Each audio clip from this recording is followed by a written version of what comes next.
ለዓመታት የናፈቀው የኢትዮጵያ የሙዚቃ ንጉሥ ቴዲ አፍሮ ዛሬ የሀገሪቱን የውስጥ ቁስል በዜማ የሚጠግን የተስፋን ጀንበር የሚያበስር ታሪካዊ አልበም ይዞ ብቅ ብሏል። ሰላም ጤና ይስጥልን ውድ የብስራት ቻናላችን ቤተሰቦች፣ ዛሬ በኢትዮጵያ የሙዚቃ ታሪክ ውስጥ ትልቅ ስፍራ የሚሰጠውና መላው የሙዚቃ አፍቃሪ በጉጉት ሲጠብቀው የነበረው የጥቁር ሰው የኢትዮጵያ የቁርጥ ቀን ልጅ ቴዲ አፍሮ አዲስ አልበም ይዞ በይፋ መጥቷል። አልበሙ እንደወጣ በደቂቃዎች ውስጥ በሚሊዮን የሚቆጠሩ ሰዎች በማህበራዊ ሚዲያ ሲያጋሩትና ሲወያዩበት ታይቷል። አልበሙ ከወጣ ከጥቂት ሰዓታት በኋላ በየመንገዱ በየካፌውና በየቤቱ የሚሰማው የቴዲ ድምፅ ሆኗል። አቀባበሉ ታሪካዊ በሚባል ደረጃ ላይ ነው። ለምን? ምክንያቱም ቴዲ ሙዚቃ ብቻ ሳይሆን የህዝብን የውስጥ ትርታ ይዞ ስለሚመጣ። ብዙዎች ቴዲ አሁን ለሀገሪቱ የሚያስፈልጋትን የሰላም እና የአንድነት መድኃኒት ይዞ መጣ እያሉም ነው። አልበሙ የወጣበት ወቅት ሀገራችን ካለችበት ወቅታዊ ሁኔታ አንጻር የብዙዎችን ልብ የነካ ሆኗል። እስቲ አሁን ደግሞ ከአልበሙ ላይ አንዳንድ ሙዚቃዎችን እንመልከታቸው። የመጀመሪያው ዳስ ጣል ወይም አንሳው ሲሆን ይህ ዘፈን የአልበሙ መክፈቻ እንደመሆኑ ትልቅ ፖለቲካዊና ማህበራዊ ማኒፌስቶ ነው ሊባል ይችላል። ዳስ በባህላችን ለደስታም ለሐዘንም ይጣላል። ነገር ግን ቴዲ እዚህ ጋር ዳስ ጣል የሚለውን ለሐዘን የተጣለው ዳስ ይነሳ፣ የለቅሶ ዘመን ያብቃ ማለቱ ነው።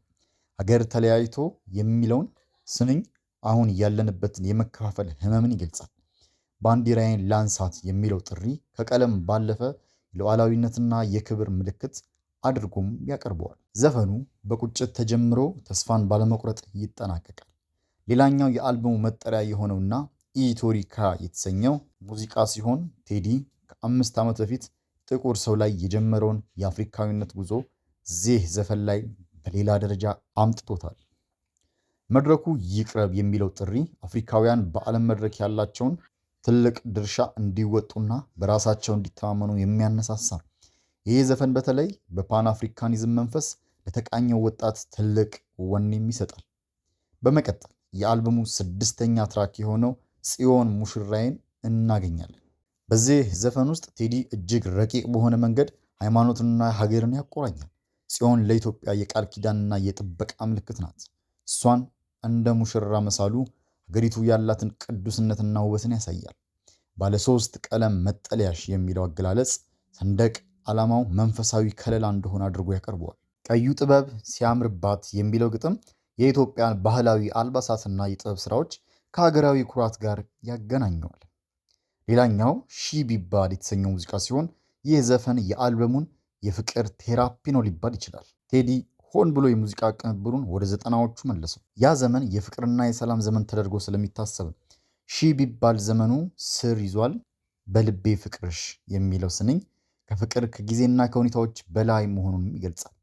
መለያየት ጨለማ እንደሆነና ፍቅረኛው ስትመጣ ግን ሰማዩ ብሩህ እንደሚሆን በመግለጽ የናፍቆትን ጥልቀት በለሰለሰ ዜማም ያሳየናል። አልበሙን በታላቅ ድምቀት የሚዘጋው ወይም አልበሙን የሚዘጋው ጀንበር የተሰኘው ሙዚቃ ነው። የዘፈኑ መግቢያ ላይ አማራ፣ ኦሮሞ፣ ትግሬ አይባልም የሚለው ንግግር የአልበሙ ማጠቃለያ ጭብጥ ነው።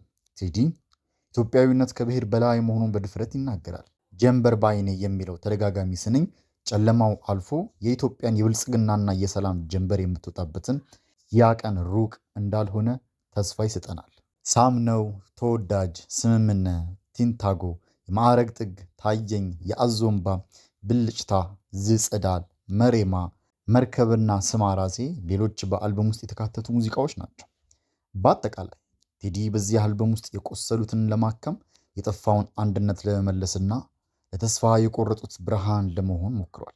ሙዚቃዎቹ ከፍቅር እስከ ፖለቲካ፣ ከሃይማኖት እስከ ልማት ድረስ ሰፊ ዘርፎችን ይዳስሳሉ። አልበሙ በቴክኒክ ረገድም ቢሆን የተቀነባበረባቸውን ዜማዎችና ግጥሞች እጅግ የረቀቁ ናቸው። ቴዲ አሁንም በኢትዮጵያ ሙዚቃ ውስጥ ያለውን የንግስና ቦታ የሚያረጋግጥበት ስራ ሆኗል። እንግዲህ ቤተሰቦች የቴዲ አፍሮ አዲስ አልበም ለሀገራችን የሰላም ጀንበር እንዲሆን እንመኛለን። እናንተስ ከአልበሙ የትኛው ዘፈን ይበልጥ ወዳችሁታል? ኮመንት መስጫው ላይ አጋሩ። በቀጣይ ቪዲዮ እስከምንገናኝ ሰላም ቆዩ። መረጃውንም ከወደዳችሁት ላይክ፣ ሼር ማድረጋችሁን እንዳትረሱ እያልን ለቻናላችን አዲስ ከሆናችሁ ደግሞ ሰብስክራይብ በማለት ቀጣይ ቪዲዮ እስከምንገናኝ ሰላም ቆዩ።